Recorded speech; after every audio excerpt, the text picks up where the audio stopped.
Okay, so this is the recording of a workshop which was held at the Genomics Forum at the University of Edinburgh, the 18th of June 2012.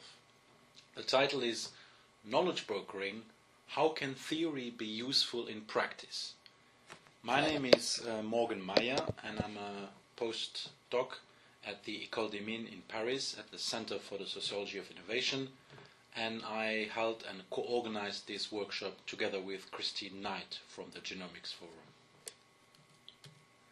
So what I want to do today is to give you an overview of the theories and the ways to think about the concept of knowledge brokering. So first I'll start with introducing the term, then I'll present some ways the notion of knowledge brokering has been defined in the literature. Third, I will present you 5 ideas which I think are interesting to think and theorize about this term knowledge brokering, and then there will be some time for discussion. So first, the term knowledge brokering. As you can see on this slide, on this introductory slide, if people think and try to depict knowledge brokering, they often come up with metaphors linked to bridges. So the idea of a knowledge broker is to link separate worlds, to act as a bridge between, say, research or universities, and on the other side, the policy world or the public or the health field. So people think of knowledge brokers as kind of bridges or connectors or linkage agencies. The term knowledge brokering has been introduced in the late 1990s, and especially from the year 2000 onwards. We see here on this slide that the term has really started to be used from 2003-2004 onwards, and there are today more than 300 academic papers using this term knowledge brokering. Especially the work done by people in Canada, especially at the Canadian Health Services Research Foundation, has been quite important. They have, for example, given conferences, organized workshops. They have published a few papers where they try to really push this idea of knowledge brokering in the health field. But the term knowledge brokering is not only used in health, it's used in quite a variety of fields, like innovation, like management, like policy and health, etc. It's also used to talk about technology transfer offices at universities, for example. So a couple of definitions which are out there in the literature. So first possible definition, which is a quite broad definition, but it's quite interesting because it shows how the word broker is used in different domains. So I quote, "In business, a broker is an agent, promoter, dealer, fixer, trader, someone who buys and sells. In politics, a broker is a diplomat, mediator, go-between, negotiator. In the information world, a broker provides a gateway to information resources. In education, a broker is a proactive facilitator who connects people, networks, organizations, and resources, and establishes the conditions to create something new and add value to something that already exists." So we see here that the term knowledge brokering and knowledge broker is used in a variety of domains, but the key idea is this kind of trading or this kind of connection between two separate worlds. A second definition has been given by Etienne Wenger, who has published work on his idea of communities of practice. And this is from his book Communities of Practice, published in 1998. And he says, I quote again, "Brokering involves processes of translation, coordination, and alignment between perspectives. It also requires the ability to link practices by facilitating transactions between them. Toward this end, brokering provides a participative connection." So here again, you see the idea of transaction between two worlds, But I think it's also interesting that Etienne Wenger, in his definition of brokering, talks about coordination and alignment between perspectives. So you have got to bring together those different worlds and align them and coordinate those different values and practices you would find in the two worlds you want to bridge. Okay, a third way to theorize brokering is specifically from the field of health, and this is Jonathan Normas, who's often quoted in thinking about knowledge brokering. So he says, knowledge brokering is, I quote again, all the activity that links decision makers with researchers, facilitating their interaction so that they are able to better understand each other's goals and professional cultures, influence each other's work, forge new partnerships, and promote the use of research-based evidence in decision-making. So here the link between research and decision-making is quite important. Bielak et al. Have also published an interesting paper about knowledge brokering, and they also want to push this idea from moving from science communication towards knowledge brokering.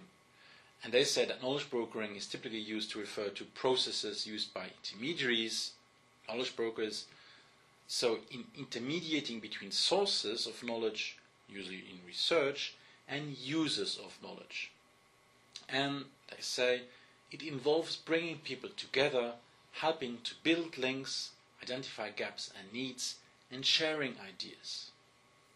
So these are just some possible definitions and ideas to talk of knowledge brokering. There are, of course, many more definitions, but I think it gives you already a sense of the definitions which are out there.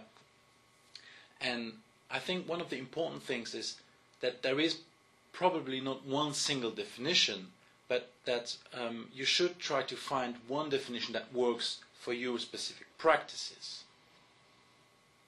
Okay, so I said that I wanted to introduce 5 key ideas which I think are interesting to further reflect about knowledge brokering. Idea number 1, brokers are emerging. So this is a quote from my colleague Christine Knight, who works at the Genomics Forum, and she says in a recent article published in Science, so she says, knowledge broker roles tend to be hybrid, emerging and ambiguous. So knowledge brokering, as I already said, is a quite emergent term. It has been around for a little bit less for 10 years, and what you see currently is that its identities, the communities and networks around knowledge brokering are in the making, which poses several challenges and problems. So one of the problems often emphasized by the actors who do knowledge brokering is that there is a variability of interpretations out there. There is, if you want, a classificatory ambivalence of the term. So what are those knowledge brokers? What are their roles? How are they supposed to be evaluated? Of course, then also that the term itself has only a partial existence. It's quite difficult to really define and pin down what it means. Knowledge brokers also often complain about their invisibility. Because it's an emergent practice, it's not so visible.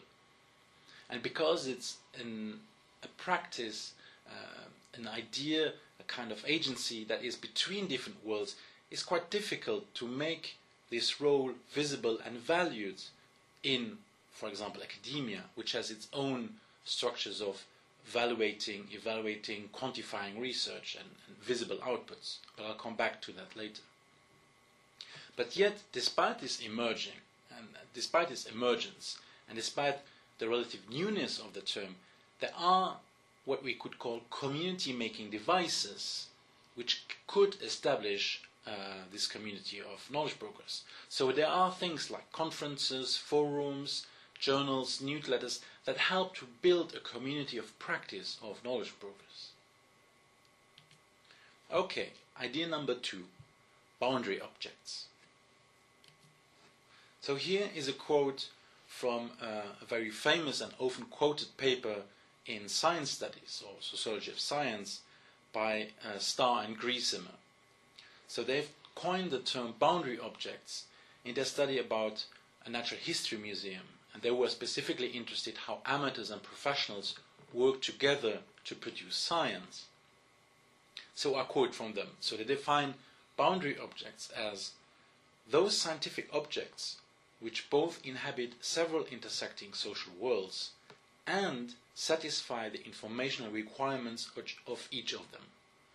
Boundary objects are objects which are both plastic enough to adapt to local needs and the constraints of the several parties employing them, yet robust enough to maintain a common identity across sites. They are weakly structured in common use and become strongly structured in individualist use. They may be abstract or concrete. So, knowledge brokers, they are a kind of boundary subject. They are also, like boundary objects, inhabiting several intersecting social worlds. They try to establish communication and a common identity across these social worlds. But also, in a sense, the term knowledge brokering itself is a kind of boundary object. It's not used in the same way by the different actors who use it. And maybe this is not necessarily a problem, because I think it's also interesting to kind of operationalize the term knowledge brokering for your specific purpose. You don't have to really formalize, crystallize, and kind of establish one single possible definition of the term knowledge brokering. So there can be some flexibility, some ambiguity of the term which might be useful. So I think it's interesting to think of the idea, the practice of knowledge brokering as related to this kind of idea of boundary objects, so that knowledge brokers can be seen as a boundary subject which try to make links between several social worlds. Okay, then to idea number 3, which is actually a question. Are knowledge brokers intermediaries or mediators? Here on this slide you can see a definition of the terms intermediary and mediation. So I quote, "The intermediary is between two worlds, to put them into contact. He comes after that which he connects. The worlds in question don't need him to exist. The know-how of the intermediary is tactical. How to move something from one to the other, put them in contact, create intersections." So that's a definition of the term intermediary, but then, I quote again, "Mediation evokes another kind of relation. The worlds are not given with their laws. Mediators transform, translate, distort, and modify the meanings of the elements they are supposed to carry." So what are knowledge brokers? Are they these kind of intermediaries or these kind of mediators? The image of an intermediary is more that of a passive agent. So the worlds pre-exist. Say, universities, they exist. The policy world exists. The health domain with its doctors and patients pre-exist. The role there of the knowledge broker would then be just to make knowledge flow, to translate, to transform knowledge, but somehow those worlds exist and don't need the knowledge broker. Maybe there would be other ways for these worlds to connect. So the knowledge broker in this way, to imagine it, is someone rather passive. But the term mediation or mediator is quite different, because then the worlds do not pre-exist, and the knowledge broker, by transforming, moving, translating knowledge, helps to shape these worlds. So the knowledge broker in this way is quite active and has a transformative potential. But I think it's quite interesting to really think about where knowledge brokers are situated. Are they this kind of almost invisible intermediaries?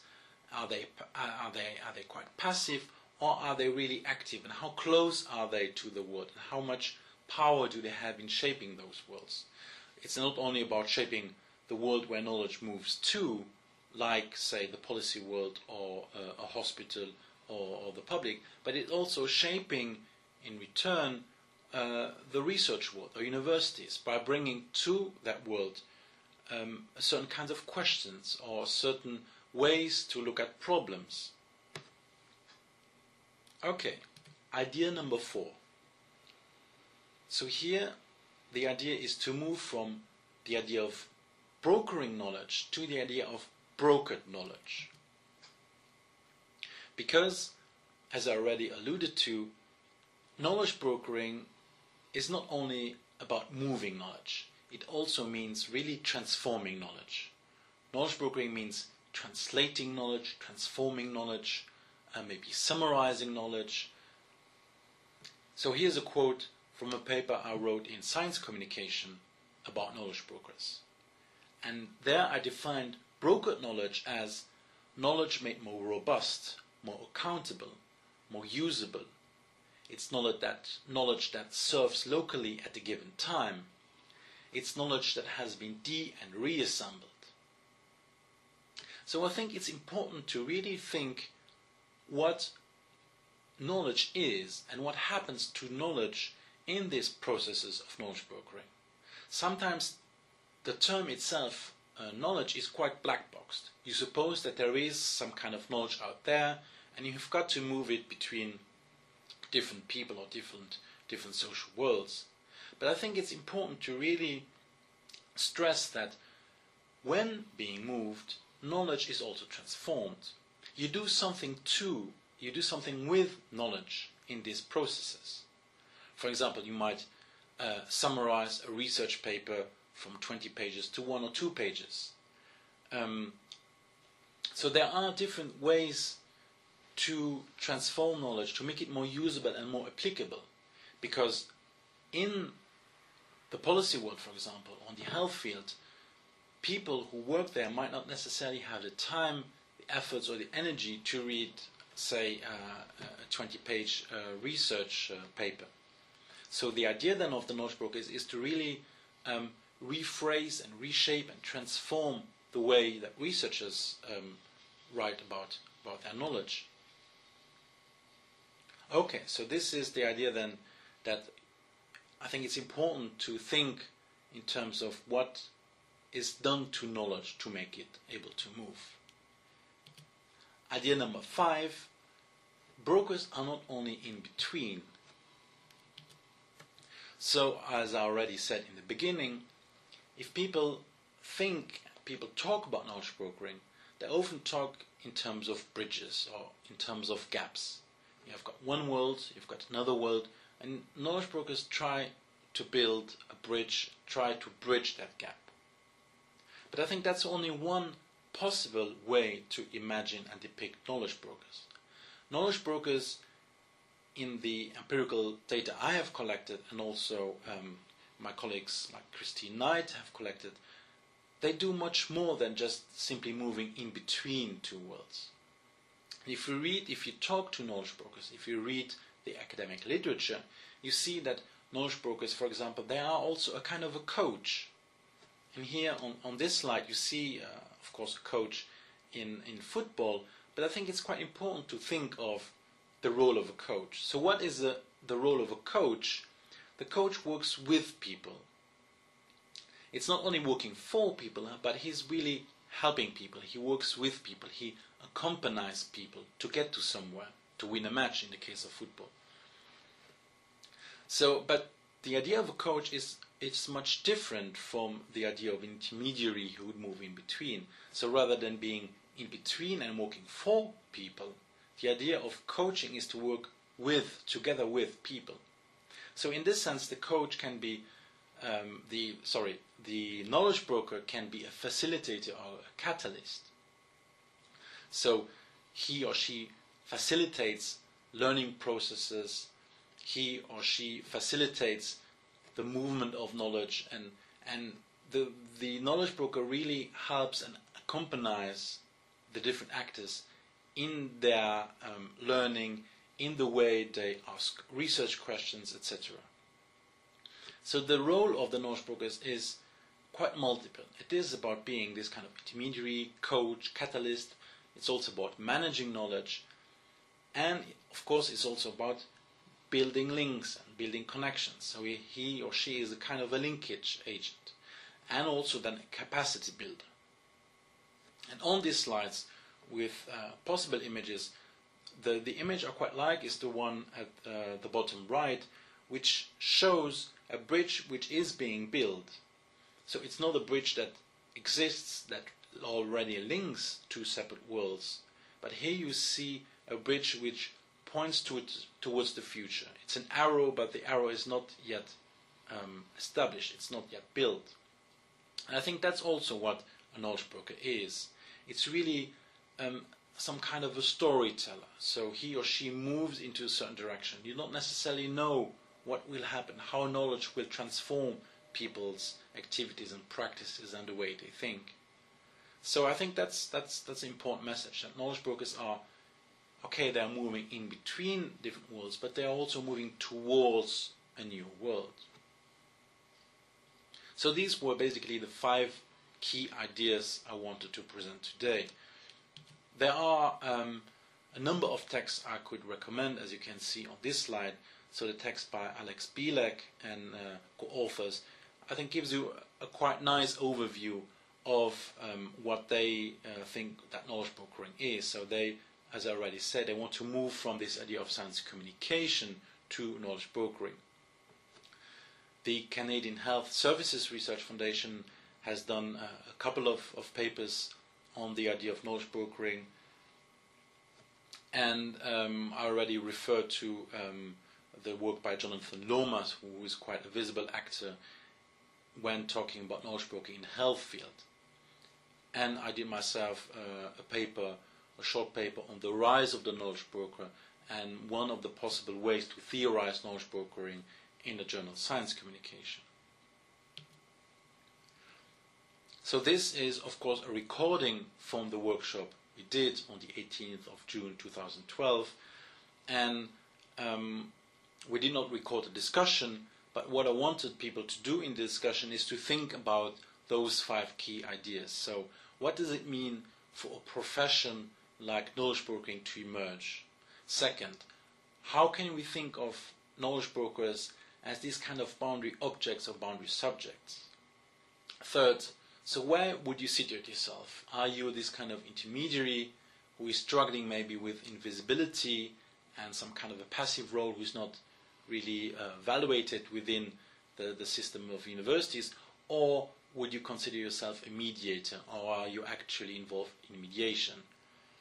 How can we think of this kind of brokered knowledge also? So not only talking about knowledge which already pre-exists, but how do you transform, how do you shape, how do you package knowledge to make it more usable, to make it more applicable? And then the 5th point I raised was about this variety of roles. So knowledge brokers are not only in between worlds, but they're also acting as these kind of coaches with people. So if there is one final image, one key message I want to bring across, it's this one you can see on this final slide. So on the left hand side you see a bridge which exists. It's quite static, it's quite passive, it exists and it's there to connect two worlds. And the people or the cars which move between those two worlds, so they they move on that bridge, but don't really transform those different worlds. On the picture on the right hand side you see this bridge which is being built, which leads towards a new world.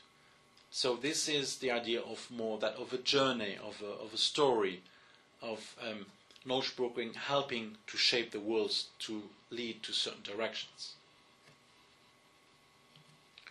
Okay, this is it. Thanks for attending, thanks for listening, and if you want to keep in touch, if you have further questions, feedback, do not hesitate to contact me. So my name is Morgan Meyer and I'm currently a postdoc at the École des Mines in Paris at the Center for Sociology of Innovation. Thank you very much.